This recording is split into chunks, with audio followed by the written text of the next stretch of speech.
Salutations, respected viewers.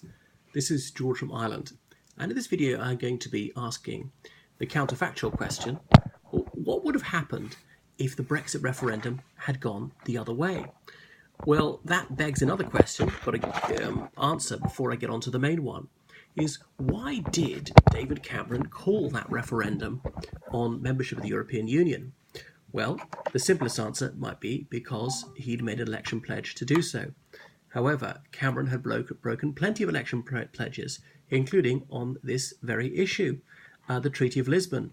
He vowed, going into the 2009 European elections, that if he became Prime Minister, he would put that treaty to a post factum referendum. And of course, as soon as he was cosily ensconced in his office, he reneged on that pledge.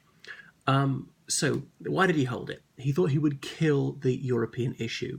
Since the late 80s, the European Economic Community, and then the European Union, as it became, has riven the Conservative Party. In the late 80s, that speculation about an exchange rate mechanism, should the United Kingdom join that or not, Thatcher didn't want to, most of her cabinet did, and the Maastricht Treaty, and many of you won't remember this. But finally, it will be put to bed, because it's hard to remember, but in the 60s and early 70s, the Conservatives were squabbling about this as well. Then joined the EEC in 1975, a retrospective referendum, and then that seemed to kill the issue for at least 10 years. He would shoot UKIP's fox. So the UK Independence Party had always demanded a referendum on the European Union. They would have had one, they would have lost it, and that would have taken the wind out of their sails. They would have had to accept them. A few diehards wouldn't, but most would say, all right, well, that's it. And that UKIP was taking away a lot of votes from the Conservative Party and a few seats. Well, they only had 2 seats, but the UKIP vote was enough to deny the Conservatives a few constituencies, although it probably denied Labour a couple as well. So Cameron thought he could have united his party, and he would have enhanced his authority. He would have gained enormous kudos in the European Union. He would have been free to push for deeper integration if that's what he wanted. I think Cameron never knew in his own mind, a bit like Trump, only believed in himself. Now, he's not as foul as Trump. He's not such a flagrant liar. He's cannier than Trump is. But as Cameron himself used to boast, he is the new Blair. He's all things to all men. And did he harbour fantasies of some sort of leadership role, president of the European Union, as his idol Blair did? I wouldn't put it past him. So he was confident he could win this, and opinion polls mostly show that he was going to. Anyway, so supposing he had won, even by a couple of percentage points, the United Kingdom might have joined the euro. I know that wasn't on the ballot paper, but Europhiles might have taken that as a green light. And one of the reasons that they didn't push for the United Kingdom to join the euro and get rid of the pound sterling forever is they thought that would be too much of a fillip to the Eurosceptic cause. Albania and Macedonia are lining up for membership of the European Union. That might have happened rather sooner if there wasn't this fear of frightening the horses, as in the British. There would have been yet more immigration from the European Union. That's illegal. There would have been illegal immigration as well on a huge scale, because one of the reasons the government tried to do something to tackle that was because they realised that this is the kind of thing that was infuriating ordinary people and wanting to take back control of the borders. Now, because illegal immigrants often come via the European Union, not saying they're citizens of the European Union, but they don't stay in the European member states. They often come on to the UK. The United Kingdom might have been pressed to give even more money to the European Union. That would have been the end of the rebate. So an even worse deal on fisheries and the common agricultural policy. Even more competence would have been ceded to the European Union, part of the acquis communautaire. That's the one-way ratchet. Once a competence is ceded to the European Union, it can never, ever be repatriated. That's one of the many reasons why I was fervently in favour of the European Union. A decent union could recognise that sometimes there's a right to devolve things, and powers can be moved to the centre, can be moved out to the member states. It doesn't have to be a one-way street. But the European Union was extraordinarily greedy and liked to arrogate to itself limitless political power. So as soon as the United Kingdom voted to leave the European Union, the pound dropped in value, in sliding for several months prior to that.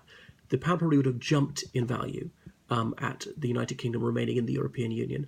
A lot of value was wiped off the stock market as soon as the United Kingdom voted for independence. And in fact, the stock market might have continued to grow fairly healthily. Economic growth might have carried on. The further we get away from this referendum, the more difficult it is to speculate. And anyway, the impact might be less than Europhiles fear, or more than Euro skeptics will acknowledge.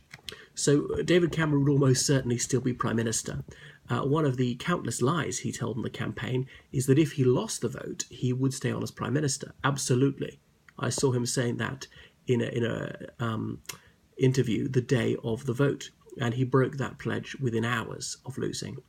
So there would have been probably no 2017 election. That had one in 2015. There was that Fixed Terms Parliament Act, and yes, there was a way to get out of it.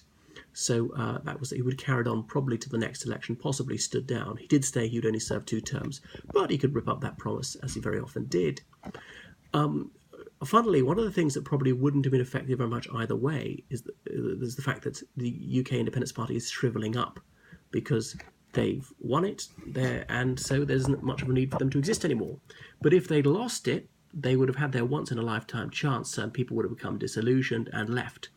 And so Remainers would have been elated to one, and Leavers, some of them would have said, and I probably would have felt, oh well, that's it, we've lost it, I suppose you just got to accept it and make the best of a bad situation. And so I think UKIP would have lost a lot of momentum, donors, voters, enthusiasm. What would have happened to the Labour Party? Would they be where they are now, slightly behind the Conservatives? It's difficult to say. It might have raised Corbyn's popularity, because some of the moderates in Labour, who tend to be ardent Europhile, are bitterly dissatisfied with him and felt that he didn't campaign with his characteristic zeal for the European Union, because deep down he didn't believe in it. So, but Corbyn probably been a bit more popular. The Labour Party would have been a bit more united, because there are some deeply entrenched Euro fanatics who won't accept the UK as leaving the European Union. And they are at war with a few Eurosceptics in Labour and some of the moderate Remainers who say, OK, we fought, we lost, we have to accept the will of the people. The Lib Dems, what would have happened to them? Where would they be? Again, that's difficult to say. Now, they've gained from some Europhiles joining them, because they're the most extremist Europhile party. On the other hand, this is a touchstone issue for them, and they've lost.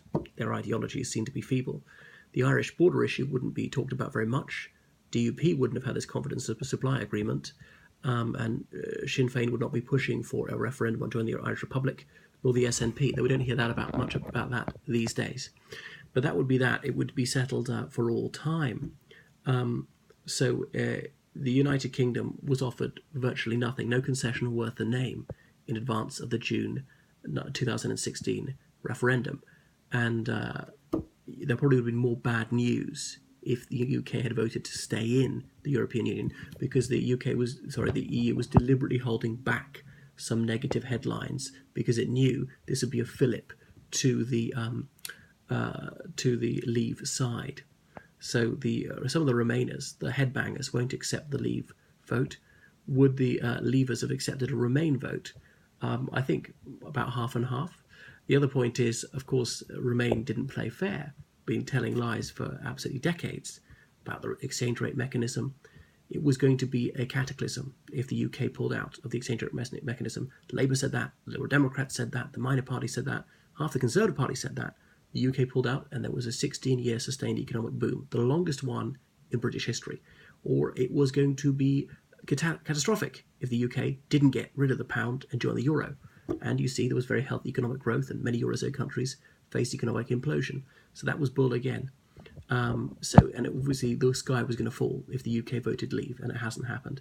And of course, Remain misused taxpayers' money to pump out partisan propaganda for their side. So on that basis, I suppose, the Leavers, we could say, well, we didn't have a fair vote, so we don't have to accept it. But I think it actually would have killed the issue for at least a generation.